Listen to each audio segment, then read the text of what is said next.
hello bằng bữa chúng mình một tuổi ủa in hai year tại tháo đào he đào cào trà ở yên chiếu tiền pun bữa một tuổi mạng ủa đào này cái nó xăm hả ô sao mày买多nhiều nhà mà tuốt nhà sung ô sung sao bè bè mày nó đem qua bò mà chỉ tiêu nhá đó nè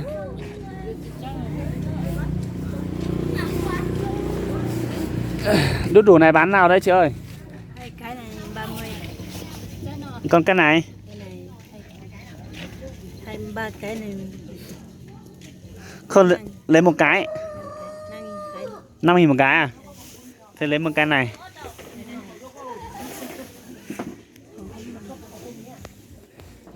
nó non tới đem qua ọ xin đi bao nhiêu một quả đấy chị 5.000 à trong một quả không ăn đâu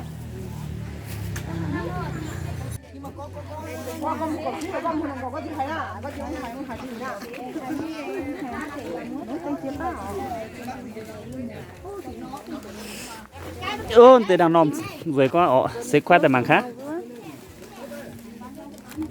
tới sẽ đang nòm khoai tại mà khoai tại mảng khác dạ nha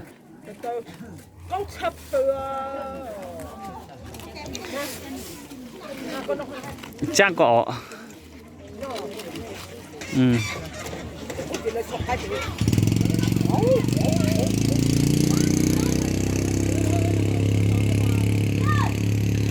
tê em ơi cái này là bao nhiêu tiền đấy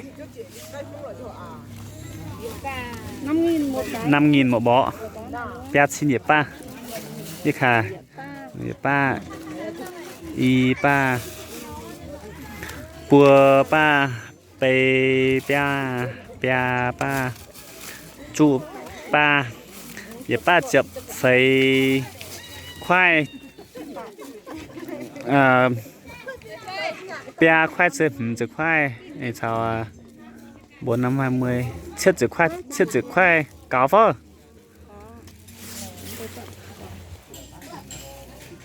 mà các bạn chỉ muốn mai mà nhà muốn mai mà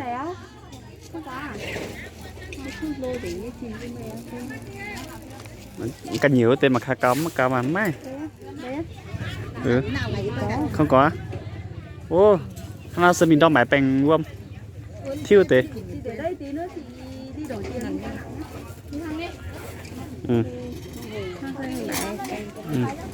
mình máy bèn luôn tại thiêu tại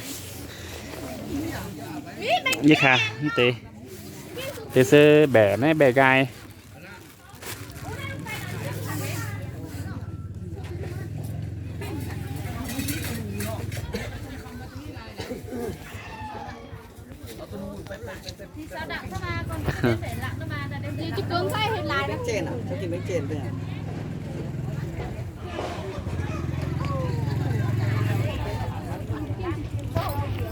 đâu sẽ nhìn tham hậu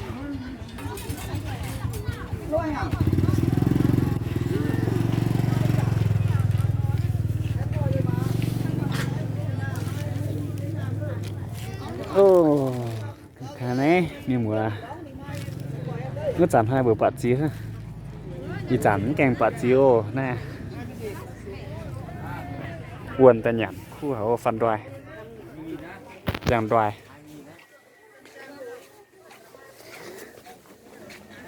cô à mang này bán thế nào đấy một lạng 20.000 à chưa khô lắm nhỉ cái này khô mà diện kg nhỉ pet xin làm tế chậm đòn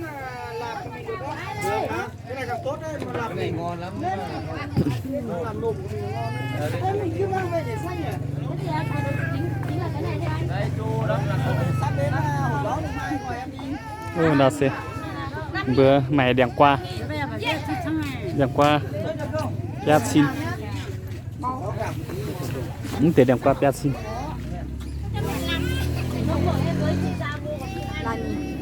là 5.000 à? Cái này 5.000 à? À. Thế còn cái này? Cái này 10.000 một cân à? Còn cái này? Cũng 10.000 à? Ấy mình hoa tỏ á? Bác à, bên chia.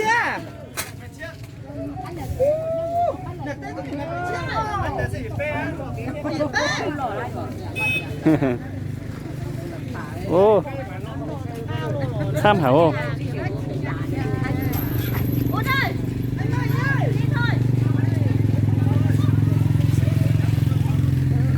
Cái này của ai đấy? Cái này bán bao nhiêu đấy? ban năm mày mua chừng 40. Cái này á? Ô, Nó ban năm mày nữa. đắt 5.000, đắt nhỉ? Mua chừng 40. Y đòn lệnh tê nông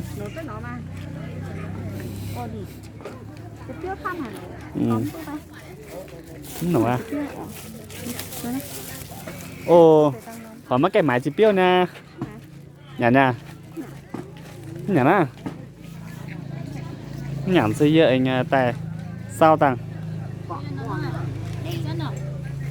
bạn là nhiều quá không mua được không đi được ấy.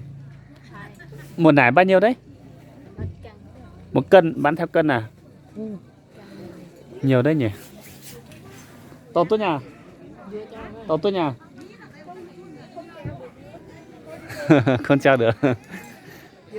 Thế còn cái này? Ý kỷ chi thanh là 1 cân 5.000. Dịch chan pia chin. Đấy á? Em mua một tí về làm bánh chuối ăn.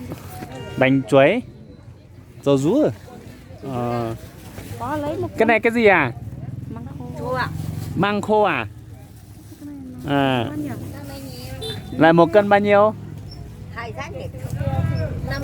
đấy. Túi này là 50.000 à? Xem nào. 1 lạng à? 5 lạng 50. Chi lạng chi chậu xanh à? Ô. Mua sát dân cho tạm mà hàng trà. Nên là ý kỷ áo bùa. Ý kỷ áo bùa là 1 cân 20.000 à? 1 cân 200. Nền cầu xanh là 20.000 nhỉ? Áo bùa là 200.000. Còn cái này như nhau à? Như nhau thì gọi là ý dạng. Ý dạng à?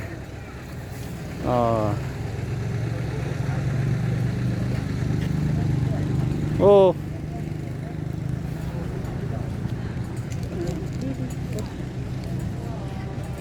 Mày mang nhá. Ô mang mải nhỏ. Đây giờ chỉ đau tay. Chú tiết tiền nó hê nè. Dầm đò hoa thỏ hoa mình hoa quá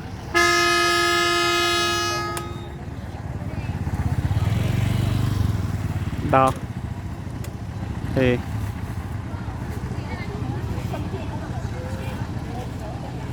ô tham hữu hát tàu miền mùa tụ oai nhàn sung nhê oai nhàn đó phần đoài nhãn đen đoài chip piêu bè gai ở lại im phan chiêu tập bè xe tay đau ổ này giờ bữa sẽ sung sam chỉ sung chào đèn qua dáng rồi này chào đâu tề đoài nhiều chip piêu chào phản đoài tham chị ạ. Cho liều đâu mà chính đang nòm đã tế sẽ chặn xây nữa bữa cho biểu rua chặn xây như nòm nổ ăn tiện. Bữa nay họ làm trình bữa miền mùa mà nòm clip này ấy cho dẻo ha nó hậu